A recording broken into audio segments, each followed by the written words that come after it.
23 number 9.1-এর 23 number অঙ্কের প্রশ্নটা হচ্ছে cosec a minus cot a equal 4/3 হলে cosec a plus cot a এর মান কত নির্ণয় করো। তো ফার্স্টে আমি 23 নাম্বার অঙ্কে দেওয়া আছে দিয়ে cosec a minus cot a সমান 4/3 লিখব। এবার cosec a plus cot a এর মান নির্ণয় করার জন্য কী লিখব? ফার্স্টে লিখব, আমরা জানি cosec এবং cot দিয়ে কিন্তু একটা সূত্র আছে। সূত্রটা হচ্ছে cosec square a equal 1 plus cot square a,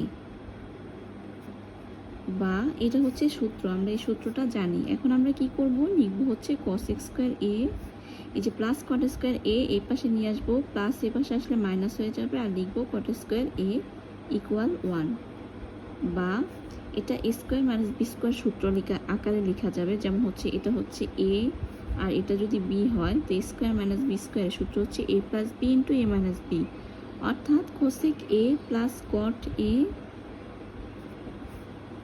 into cosec a minus cot a equal 1, বা cosec a প্লাস cot এর মান তো আমরা নির্ণয় করব, তো লিখব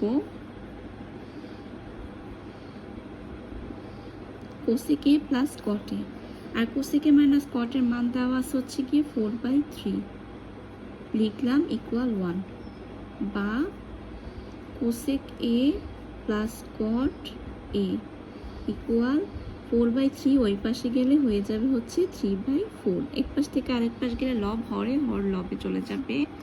এই তো আমি লিখলাম, আর এটাই হচ্ছে গিয়ে আমার অ্যান্সার। অঙ্কটা কিন্তু খুবই সহজ, আর এই অঙ্কটা কিন্তু সৃজনশীল প্রশ্নের পরে কিন্তু থাকে। সো তোমরা অঙ্কটা করে নিবা খুব ভালোভাবেই।